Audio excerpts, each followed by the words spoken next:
Making mistakes is a natural part of learning Chinese, but how can you make sure you learn as much as possible from the mistakes you make? The answer can be anything from ignore them to stop everything you're doing and fix this, and it all depends on what kind of mistake you've made.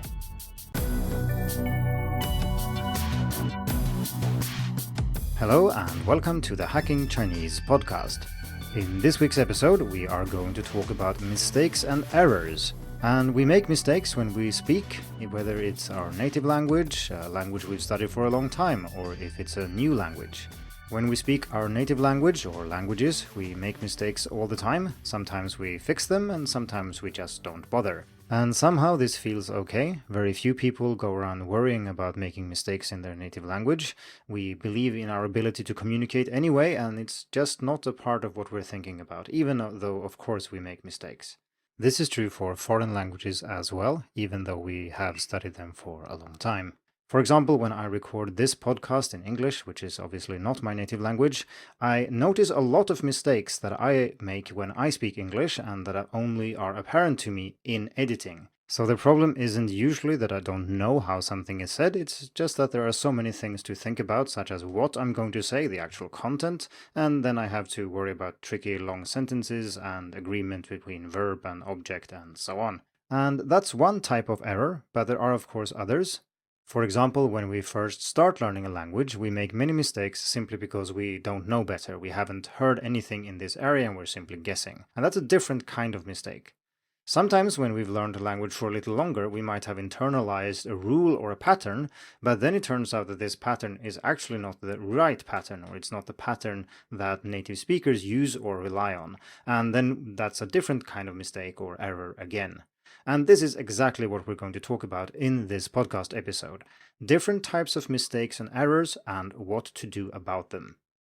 Before we do that though, we are coming up on the second anniversary of the Hacking Chinese podcast, and just like last time, I will try to make a Q&A session for the anniversary. So if you have any questions for me about learning and teaching Chinese, you can chat me up on social media or send an email to editor@hackingchinese.com. If you listen to this episode after the anniversary, you can of course still send your questions to me and I will gather them and try to answer them in an upcoming episode. Okay, so let's get into mistakes and errors. Like I said, making mistakes is a natural part of learning, and it's impossible to learn a language without making mistakes. That's simply not how it works. Now, if you spend a lot of time listening and reading before you start speaking and writing, you are likely to decrease the number of mistakes you make by quite a lot, since this provides you with the input you need to build a mental model of the language. And of course, if you're trying to say things that you've never heard, it's much less likely that you'll get it right. However, even though I do think input is extremely important, as any regular listener of the podcast will know, I don't think that listening and reading only is the best approach for most students. Part of the reason for this is that we can mostly find positive evidence of how Chinese is used if we listen and read a lot. In other words, we will get exposed to how words are used, how things are pronounced, and so on, correctly, but we won't get much negative evidence, i.e. how words cannot be used and how the language doesn't work. In a sense, learning a language can be seen as establishing a mental model for how the language works and then being able to apply that in different situations. Since we can't just copy this model from a native speaker directly into our brains, even though that would be very handy, that means that we will have tentative ideas for how the language works, we will have a hypothesis that we want to test. And if we only receive positive evidence, some of our problems with our mental models can linger for quite a long time, whereas if you speak and write the language, you will get feedback from other people when you say something that doesn't match their mental model of how the language works. Hence, you get this negative evidence telling you what you shouldn't do, and this can also help you to fix or to tweak your mental models, getting them a little bit closer to those of native speakers. Hence, I think that mistakes and errors can be very valuable for improving your Chinese, but it all depends on what types of mistakes and what types of errors we're talking about, because some of them are not very important and we can ignore them, whereas others are extremely important and we should do our best to fix them as quickly as possible. The first question we need to address is how do you know that you've made a mistake? And sometimes this is obvious. Someone just tells you you're wrong or you can't say it like this. And then you know you're wrong and you've made a mistake and you can do something about it. But this is not always obvious. People have many different ways of showing you that you've done something wrong, and some people don't do it at all. This is something we talked about in episode 8 of the podcast, where we talked about how to get honest feedback to boost your Chinese speaking and writing. And there we discussed two different types of feedback. We talked about implicit feedback. So that's feedback that people give you without explicitly telling you that you're doing something wrong. It could be that they look confused maybe, or they misunderstand what you say, or they indicate somehow that what you're saying is hard to understand or that you've made a mistake, but they don't tell you directly. Then we have explicit feedback, where people correct you directly, but this is rather rare unless you have a good friend who really knows that you care about this and want people to point out when you make a mistake, or if you hire a teacher to help you improve your Chinese. Although you shouldn't count on teachers always pointing out things that are wrong, there are many teachers who don't, because many learners react very negatively when they are corrected, and so some teachers just don't do it unless they really know that the student wants them to. Since you are, of course, a smart and rational learner, you want people to point out your mistakes so that you can improve, and then it's very important that you behave in a way that encourages this. The person who has given you feedback has done you a favor after all, and so this is how you should treat this situation. Be positive, smile, maybe ask a question to make sure you understood the mistake you made, and definitely never ever shoot the messenger. The fact that they pointed out something that you did that was incorrect doesn't mean that they created the problem. It was there all along, and the only difference between them pointing it out and them not pointing it out is that you become aware of the problem yourself. This can be frustrating, disappointing, embarrassing, and so on, but try to think of it as the learning opportunity it is, and you might find it a bit easier to take. So, from the perspective of the person giving you feedback, it is not obvious what type of mistake or error that you've made and how serious it is. They just know that something didn't make sense or didn't sound right to them. But we as learners want to think about this one step further, because we might want to do something about this after the conversation is over. And what we do depends on what type of mistake or error it is. So now we're going to go through 4 different types of mistakes and errors and see what you should do about them, if anything. These are careless mistakes, which means you know what's right, but you messed it up for some reason. Uninformed mistakes, you can't be expected to know what's right, and so you messed it up. Isolated errors, you know what's right, but it just doesn't apply in this particular case. And finally, systematic errors, you think you know what's right, but it's actually wrong. These categories are created to help you analyze your errors and decide what to do about them. Normally, when we speak about these things, though, people don't make a systematic difference between a mistake and an error and so on, so this is more a model you can use to apply to your own learning. In general, though, a mistake is something that isn't connected to a problem in the underlying model, whereas error is used when there is a problem with the underlying model. And we'll see what this means in a minute if it's not clear. So let's get started with the first category, careless mistakes. You know what's right, but you mess it up for some reason. And here we have slips of the tongue and typos. So a characteristic of this type of mistake is that you can find it yourself if you re-listen to or read something that you've written. These mistakes stand out and you know that they are wrong and you could fix them, but for some reason you messed it up in the moment. This type of mistake happens to us Chinese learners all the time. Maybe we say something with the wrong tone, even though we know it's the wrong tone. It just came out the wrong way for some reason. And if we repeat it again, it will probably be right this time. Or it can be when we type, we accidentally type the wrong "d" and simply don't notice. If you notice these mistakes as you say or write them, you should try to fix them, not only because it's nice and improves communication, but it's also good to pay attention and try to decrease the number of mistakes if possible. Normally, though, this type of mistake is not very interesting from a learning perspective, because you already know what's right. The fact that you made a mistake could be due to many reasons. For example, when we speak Chinese, there are so many things going on and we have to process everything at once and produce something that works in Chinese, and that is hard. And sometimes we will just be overloaded and make mistakes, and that's fine. If we know what the right way to say it is, that will gradually take over and you will make less and less mistakes. No problems, don't worry. However, when somebody else gives you feedback about these typos, slips of the tongue, and so on, they don't know that. Like I said, they can't know if you know how to say this actually. They just hear that you said something wrong, or they see that you made a typo or something. This can actually be rather frustrating, so if you hand in a written assignment and you want feedback on your Chinese, it's a little bit disappointing if you only receive feedback on typos, like there's a list of these characters you typed incorrectly, even though you already know this. And this is actually a good reason to try to avoid them, because the less obvious mistakes you make, the more likely it is that someone will actually point out things that you didn't know and that you maybe should do something about. So to summarize, careless mistakes are not very interesting for language learning. They don't tell you anything you didn't know already, and so we can move on to the next category. Uninformed mistakes, or you can't be expected to know what's right, and so you mess it up.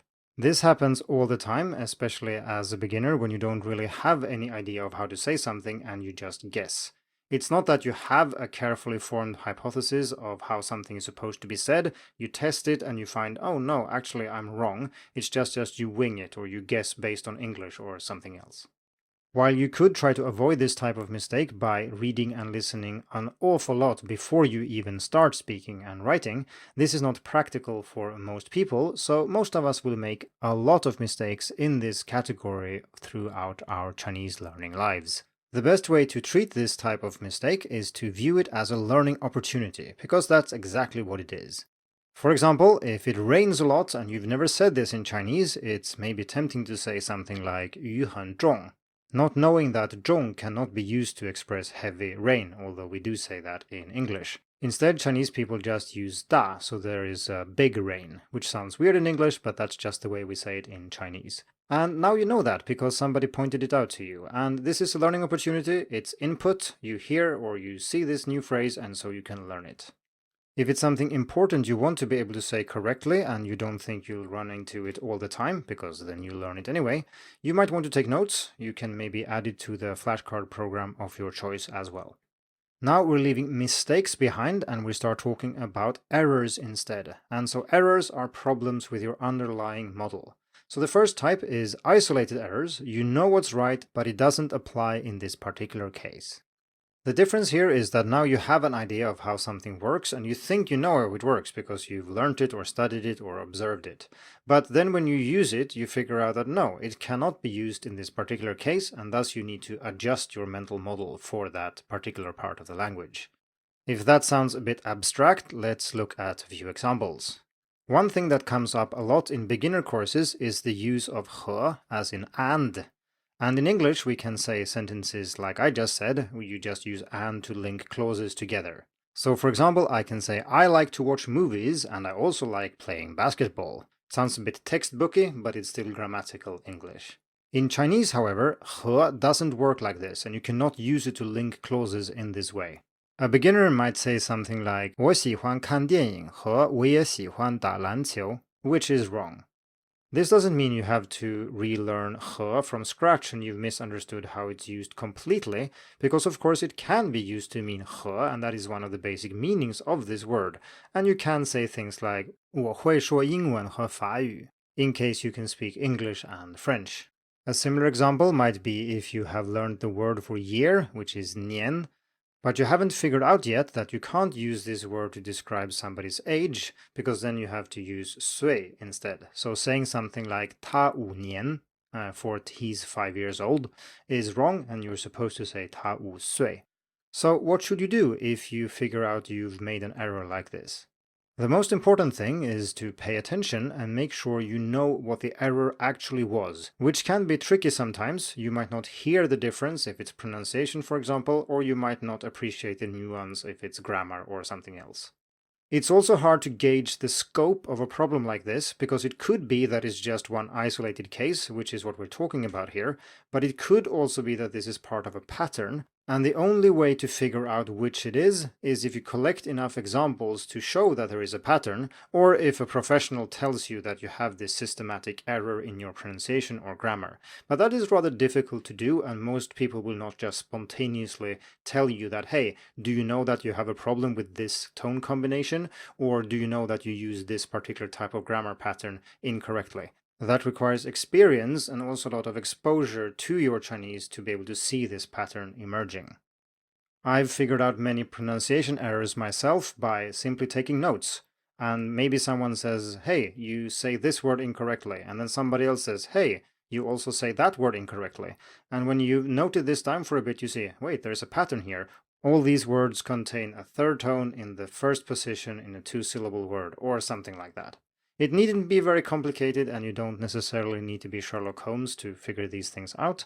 Simply paying attention and taking notes will take you pretty far.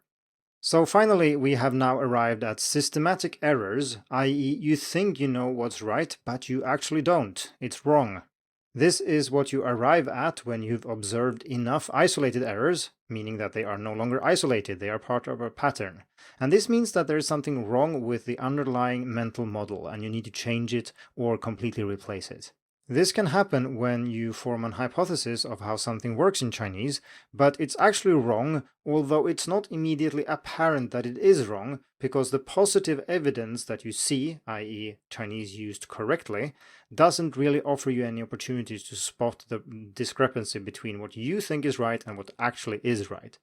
And this goes back to what I said in the beginning about input and output.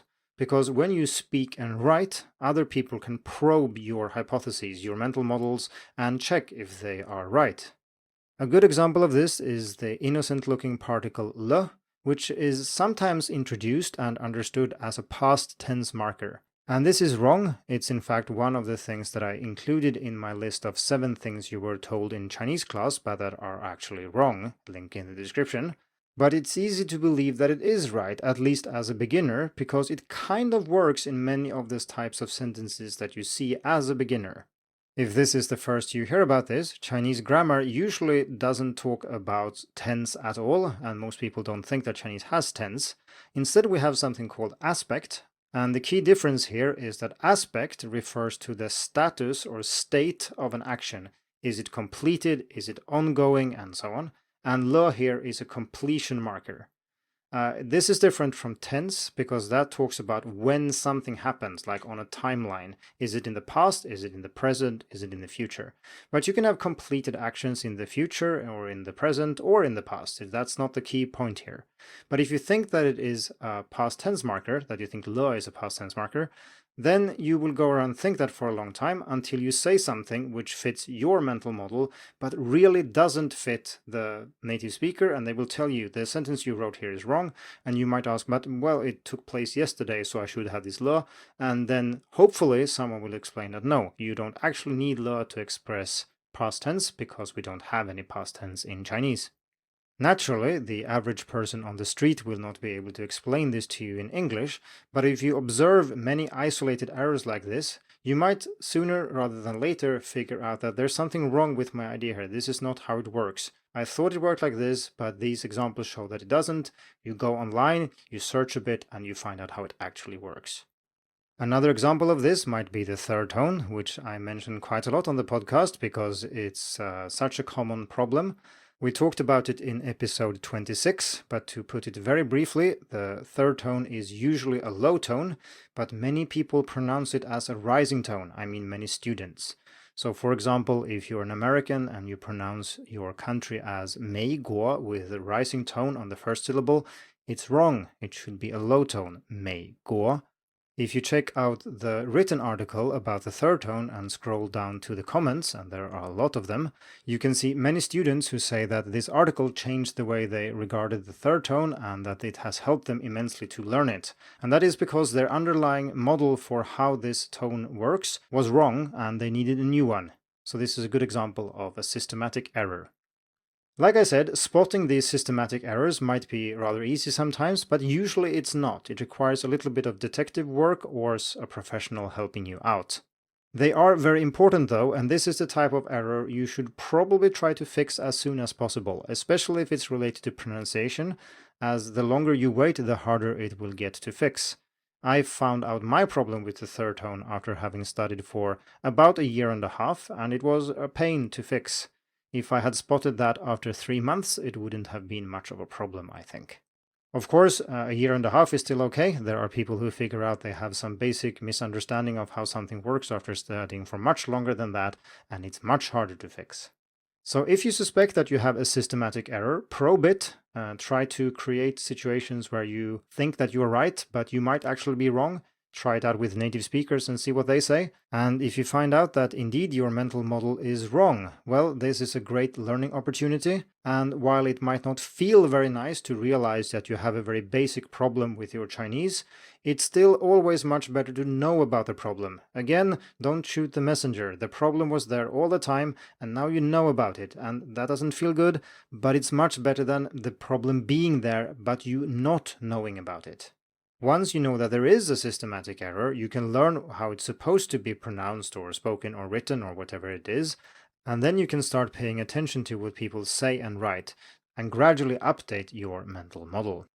It's time to wrap up this episode, and to summarize, we can say that mistakes are not terribly interesting for us as language learners, at least not for the process of learning the language. It might be important to fix mistakes in a certain situation, but in general, they are not very interesting. When it comes to errors, however, that's something that indicates that we have missed something, we've misunderstood something, and that is something we do need to adjust.